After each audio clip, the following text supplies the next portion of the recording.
күнү айтты кылуу, кой союп, эт берип аш берүү туурабы же айттоо жокпу дейт. Айттоо бар. Бирок айттоо биздикинде эмес, мусулманча айттоо бар. Айт деген майрам деген. Айт деген кайра кайтып келе турган күн деген сөз. Жыл сайын келет, орозат курбан айт. Айт күнү ушунчалык майрам болуш керек, орозо тутсаң арам болот. Анткени ал күнү жеш керек, жей турган күн. Жеп жарылып кетсең сооп болот. Айт күнү. Апаларыбыздын бир шарияты бар. Айт күнү кир жуубайт экен деп. Айт күнү кир жууй берет. Болгону айтка чейин кир жууп, айтка чейин үй шыпырып, айт күнү айттасын деген сөз.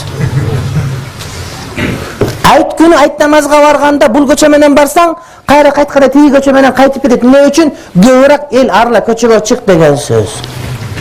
Айтта майрамдык маанай болуш керек. А бизде айтта жок, толук ыйлайбыз.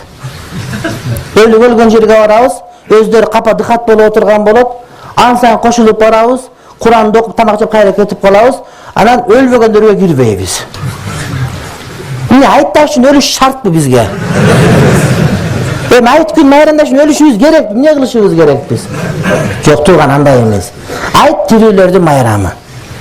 Балдарга жан көйнөк алып беребиз, аялдарга жан көйнөк алып беребиз, тууган урттарга катташабыз, алар келет, биз барабыз, ушинтип үйлөрдү кыдырабыз, балдарга айттык майрамдарды беребиз. Балдар бардык майрам экенин сезсин.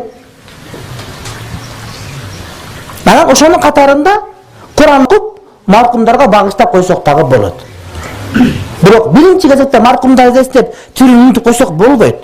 Бул Курани Карим жашоосу тууганым, ошол акыретке болгон азык деген сөз. Ошонун бири ошол айт майрамдар, майрамдык маанайда өтүш биздин милдетибиз болот.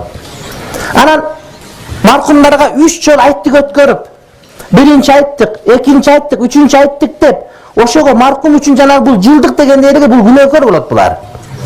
Биринчи айттык өткөрүш керек, экинчи айттык өткөрүш керек, үчүнчү айттык. Эмнеге төртүнчү айттык кылбайсың? Эмнеге бешинчи айттык кылбайсың? Эмнеге алтынчыны кылбайсың?